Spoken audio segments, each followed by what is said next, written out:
On dit que le deuil apprend l'amour. On ne dit jamais ce qu'il apprend sur les mensonges. Je vous parle depuis ma table de cuisine, celle-là même où j'ai pris mon petit déjeuner avec mon mari pendant 50 ans. Où j'ai nourri nos enfants.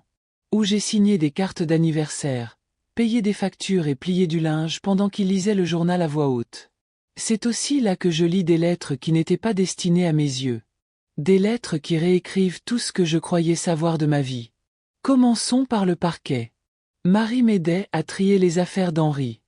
Vous savez ce que c'est quand quelqu'un meurt, tous ces vêtements qui sentent encore bon, tous ces objets qui semblent soudain trop lourds à porter. Nous étions dans la chambre, et elle a renversé la lampe en essayant de déplacer l'armoire. « Maman, regarde ça », a-t-elle dit en désignant l'endroit où la lampe avait heurté le sol. Une des planches était détachée, depuis des années. Henri avait toujours eu l'intention de la réparer. En dessous, enveloppée dans une vieille taie d'oreiller, se trouvait une boîte en bois. Dans cette boîte, il y avait 37 lettres. Toutes m'étaient adressées. Aucune n'a été livrée. L'écriture était familière au point de me retourner l'estomac. Une écriture soignée et soignée. Le genre d'écriture qu'on enseignait à l'école catholique. La même écriture que j'avais vue sur les cartes d'anniversaire, les listes de courses et les lettres de condoléances. L'écriture de Pierre. Mon beau-frère. Le frère cadet d'Henri, qui habitait juste en bas de la rue. Qui nous apportait des légumes de son jardin chaque été. Qui a réparé notre évier de cuisine lorsqu'il fuyait. Qui était assis à mes côtés dans la salle d'attente de l'hôpital quand Henri a eu sa première crise cardiaque, me tenant la main et me disant que tout irait bien. Les lettres dataient de plus de 20 ans. La première datait de 1973. La dernière d'il y a 6 mois seulement. 6 mois avant la mort d'Henri. Ma chère Colette, j'écris ces mots en sachant que tu ne les liras peut-être jamais. En sachant qu'au moment où tu les liras, si jamais tu les lis, il sera peut-être trop tard pour nous deux. Mais je ne peux plus porter ça seule. Je t'aime depuis le jour où Henri t'a ramené à la maison. Tu avais 19 ans. Tu portais cette robe bleue à petites fleurs. Tu as ri d'une de ces paroles, et je me suis dit, voilà à quoi ressemble la joie. Voilà ce que je veux retrouver chaque matin au réveil. Mais tu étais à lui. Tu l'as choisi. Et je me suis dit que t'aimer de loin suffisait. Qu'être ton beau-frère était un don, pas une malédiction. J'avais tort. C'est ainsi que commençait la première lettre. Pierre était toujours là. Dîner de famille tous les dimanches. Aider Henri à réparer le toit. Apprendre à notre fils à faire du vélo. M'apporter des fleurs pour mon anniversaire. De la part de nous deux, disait-il, comme si Henri s'en souvenait. Henri ne s'est jamais souvenu de mon anniversaire. Je pensais que Pierre était juste gentil. Le frère célibataire, se rendant utile. Il ne s'est jamais marié, n'a jamais eu d'enfant. Nous étions sa famille, pensais-je. C'était sa façon de montrer son amour. Mais maintenant, je lis ses lettres, et je vois les choses différemment. Tu mérites mieux que les distractions de mon frère. Tu mérites quelqu'un qui remarque quand tu as changé de coiffure, qui se souvient de comment tu prends ton café, qui voit la tristesse dans tes yeux quand tu penses que personne ne te regarde. Je te vois, Colette. Je t'ai toujours vue. Les premières lettres n'étaient que des confessions. Des lettres d'amour à une femme qui ne les lirait jamais. Pathétiques, peut-être, mais inoffensives. Mais elles ont changé. Vers 1985, le ton a changé. Il est devenu plus sombre. Plus désespéré. Je ne peux plus le regarder te prendre pour acquise. Je ne peux plus le regarder rentrer tard, sentir un parfum qui n'est pas le tien, te voir faire semblant de ne pas remarquer. Tu lui prépares ses plats préférés, et il lève à peine les yeux de son journal. Tu lui demandes comment s'est passée sa journée, et il grogne comme un animal. Tu es en train de mourir dans ce mariage. Colette. Tu meurs lentement, et il ne le voit même pas. Quelqu'un doit te sauver. Pierre a commencé à venir plus souvent après ça. Henri voyageait pour le travail, et Pierre apparaissait à ma porte avec de la soupe quand j'avais la grippe.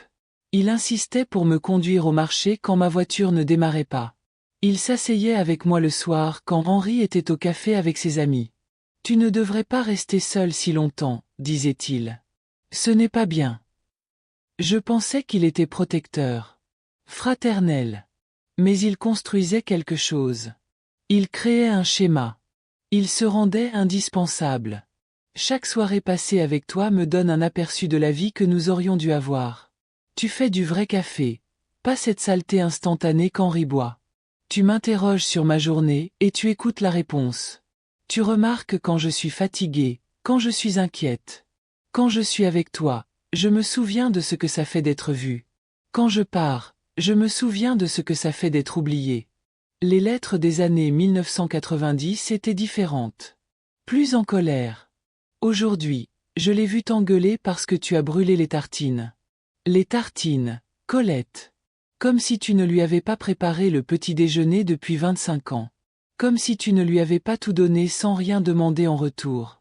Il ne te mérite pas. Il ne te méritait jamais. Mais il t'a, et je n'ai rien. Cela ne peut pas continuer. Henri est tombé malade en 1998. Rien de grave au début, juste une fatigue permanente, une perte de poids, des douleurs à l'estomac. Le médecin a dit que c'était le stress, m'a prescrit du repos et un régime fade. Pierre était là tous les jours. Il apportait les courses, m'aidait aux tâches ménagères, me tenait compagnie pendant qu'Henri dormait. Tu es si bon pour nous, lui ai-je dit un jour. La famille prend soin de la famille, a-t-il répondu. Mais son regard exprimait autre chose. Le médecin dit que ce n'est rien de grave, mais je sais que ce n'est pas grave. Je comprends l'effet du stress sur un homme. Henri porte trop de poids, les affaires, le prêt immobilier, le poids de décevoir tout le monde autour de lui. Le stress peut tuer, Colette. Lentement, doucement, mais il peut tuer. Ce ne serait peut-être pas si terrible. Je me souviens de la nuit où Henri a eu sa première crise cardiaque. Nous regardions la télévision, et soudain, il s'est saisi la poitrine, haletant. J'ai appelé l'ambulance, j'ai appelé Pierre. Pierre est arrivé avant les ambulanciers, on dirait. Comme s'il attendait l'appel. Il nous a accompagnés à l'hôpital, m'a tenu la main dans la salle d'attente, m'a apporté un café refroidi depuis des heures. Il va s'en sortir, répétait-il sans cesse. Il est trop têtu pour mourir. Mais lorsque le médecin est venu nous annoncer qu'Henri était stable, Pierre a semblé, déçu. Encore une fausse alerte. Encore un répit pour un homme qui n'apprécie pas ce qu'il a. Les médecins disent que son cœur est faible, qu'il doit faire attention, mais nous connaissons tous les deux Henri. Il reprendra ses vieilles habitudes d'ici un mois. Fumer. Boire. Ignorer ses médicaments. Vous ignorez. Un cœur faible est dangereux, Colette. Surtout pour quelqu'un qui refuse de prendre soin de lui. Pierre est devenu le tuteur d'Henri après ça.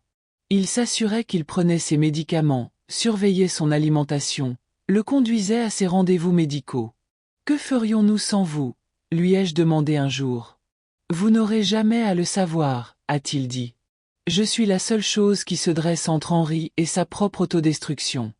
Je contrôle ses médicaments, son alimentation, son emploi du temps. Je décide quand il est trop fatigué pour sortir, quand il a besoin de repos. Je suis devenu un dieu dans ce petit monde, Colette. Et les dieux décident qui vit et qui meurt. Les dernières lettres ont été les plus difficiles à lire. Le médecin d'Henri a encore augmenté ses médicaments pour le cœur. Il est censé prendre un comprimé 2 fois par jour, mais il est tellement distrait. Parfois, il en prend 2 le matin et oublie la dose du soir. Parfois, il saute complètement des jours. Je l'aide à organiser ses pilules dans des boîtes hebdomadaires. Je m'assure qu'il les prend au bon moment. C'est incroyable comme il est facile d'aider quelqu'un à faire une erreur. Trop peu de médicaments, et son cœur a des difficultés. Trop, et sa tension artérielle chute dangereusement. Tout est une question d'équilibre, Colette. Et je suis très douée pour maintenir l'équilibre. Henri est mort un mardi matin de mars. Je l'ai trouvé dans le jardin, effondré à côté de ses plants de tomates. Il s'était plaint de vertige toute la semaine, mais le médecin a dit que c'était normal pour quelqu'un dans son état. Pierre était là quelques minutes après mon appel. Il m'a tenu dans ses bras pendant que je pleurais, a appelé les pompes funèbres et s'est occupé de tout. Il est parti paisiblement, nous a dit le médecin. Son cœur a lâché. Ça arrive avec des patients comme Henri, les médicaments ont leurs limites. Pierre a hoché la tête gravement. Il était têtu à vouloir prendre soin de lui. Ma chère Colette, au moment où tu liras ces lignes, si jamais tu les lis, Henri ne sera plus là. Son cœur a finalement cédé à l'inévitable. Le médecin dira que c'était à cause de son état, de son âge, de son refus de ralentir. Et d'une certaine manière, ce sera vrai. Mais nous connaissons tous les deux la vérité. Henri est mort par négligence. Pas par négligence médicale, mais par négligence d'un homme qui prenait tout sans rien donner en retour. Qui avait un trésor et le traitait comme une décoration. Je l'ai aidé, oui. Mais seulement parce qu'il était déjà en train de se détruire. Il vous détruisait tous les deux. Maintenant, tu es libre, Colette. Libre de choisir une vie qui reconnaît ta valeur, qui célèbre tes dons, qui te traite comme le miracle que tu es. Libre de me choisir. J'ai attendu ce moment 50 ans. Je peux attendre encore un peu. Avec tout mon amour, Pierre. Je suis assise ici, entourée de ces lettres, et j'ai l'impression de me noyer dans la vérité. Pierre a tué mon mari. Lentement, prudemment, amoureusement. Avec la patience d'un homme qui croyait me sauver. Et peut-être l'était-il. Henri n'était pas cruel, mais il était absent. Il subvenait à nos besoins, mais il ne nous a jamais vraiment vus. Il m'aimait comme les hommes de sa génération aimaient, dévoué, distant, présumant que sa présence suffisait. Pierre m'a vu. Pierre a remarqué quand je changeais de coiffure, quand j'étais triste, quand j'avais besoin d'aide. Pierre m'a fait sentir que j'étais importante. Mais Pierre a aussi assassiné mon mari. Il passe tous les soirs maintenant. Il apporte le dîner, m'aide avec le courrier, s'assoit avec moi pendant que je trie 50 ans de vie accumulée. Tu as meilleure mine, m'a-t-il dit hier soir. La couleur revient sur tes joues. Le chagrin est épuisant, répondis-je. Mais il passe. Et quand il passe, la vie reprend.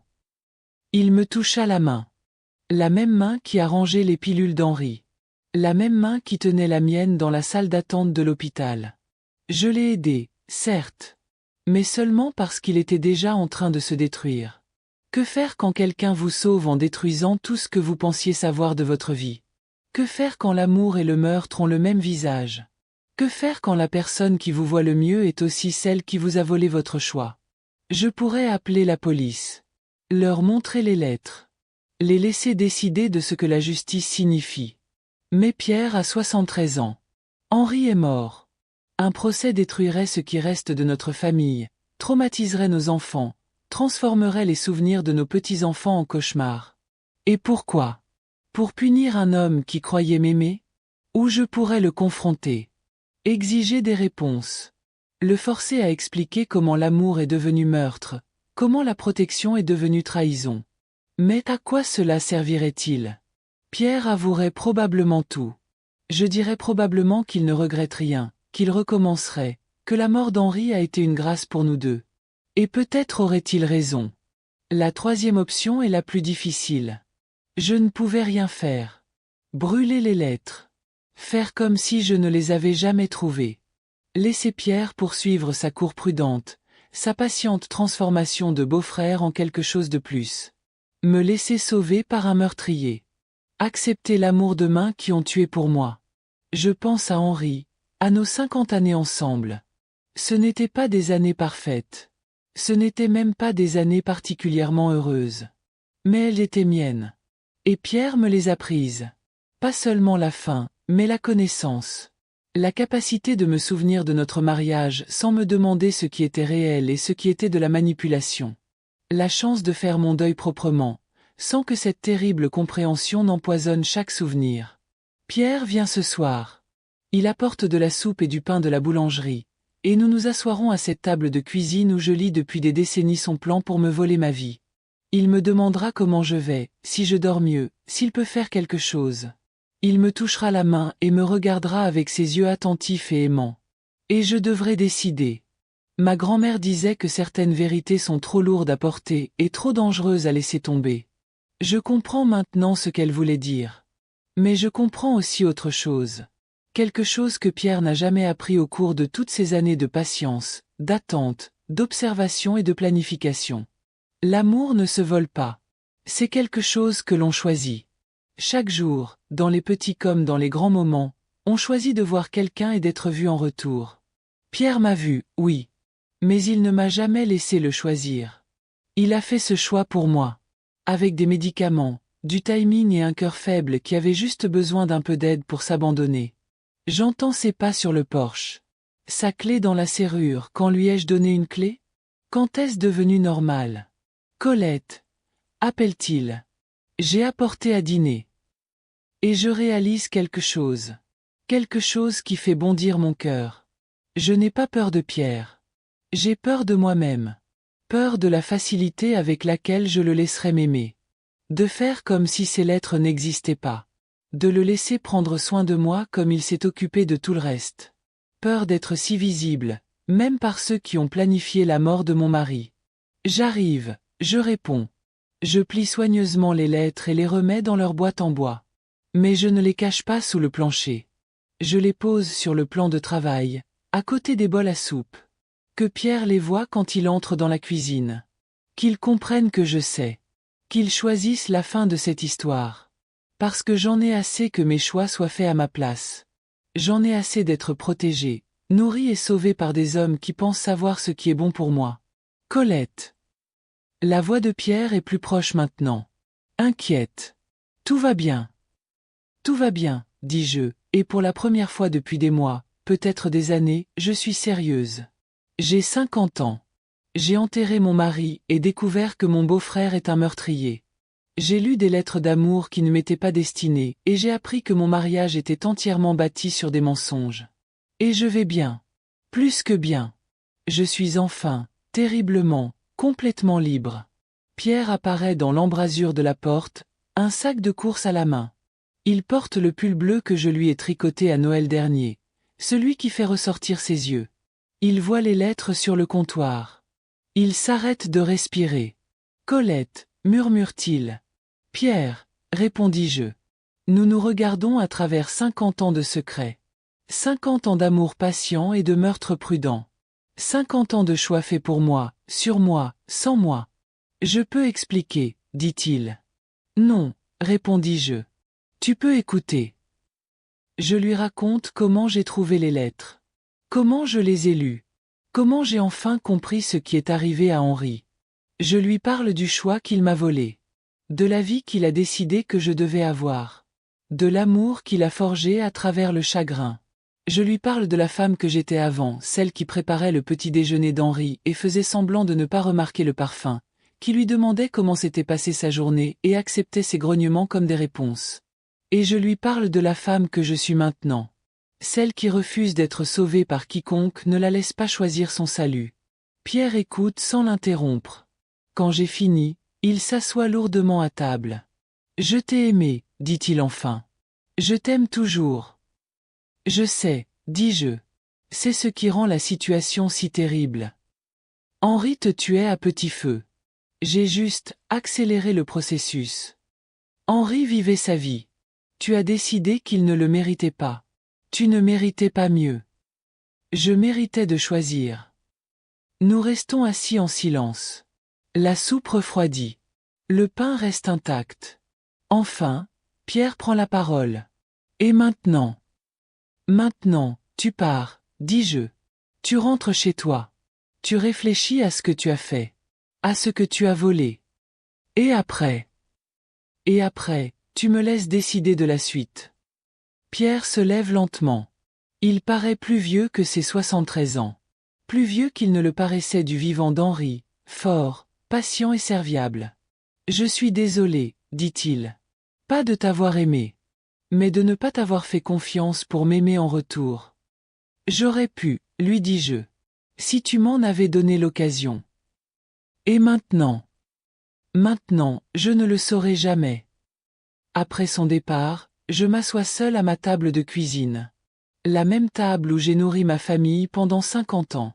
Où j'ai signé des cartes d'anniversaire, payé des factures et plié du linge pendant qu'Henri lisait le journal. Où j'ai découvert que l'amour et le meurtre peuvent pousser sur le même terrain. Où j'ai finalement choisi de me sauver. J'ai brûlé les lettres ce soir-là. Non pas pour cacher le crime de Pierre, mais pour cesser de porter ses aveux. Je regarde le papier se gondoler et noircir, 50 ans d'amour secret se réduire en cendres. Je regarde les mots qui ne m'étaient jamais destinés disparaître en fumée. Demain, je déciderai quoi faire de Pierre. De la justice. Du reste de ma vie. Mais ce soir, je suis assise dans ma cuisine et je ressens quelque chose que je n'ai pas ressenti depuis des décennies. Je me sens moi-même. Pas la femme d'Henri. Pas le salut de Pierre. Pas la mère, la sœur ou la gardienne de qui que ce soit.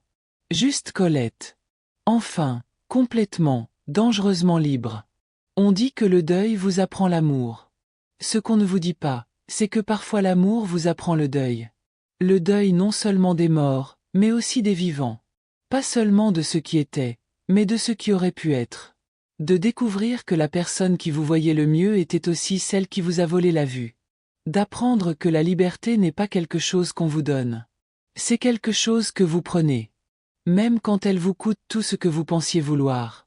Même quand il vous laisse assis seul à une table de cuisine, entouré des cendres de l'amour de quelqu'un d'autre. Même quand le silence n'est plus d'or, mais simplement le vôtre. Je suis Colette. J'ai 70 ans. Je raconte enfin ma propre histoire. Et c'est ainsi que cela commence.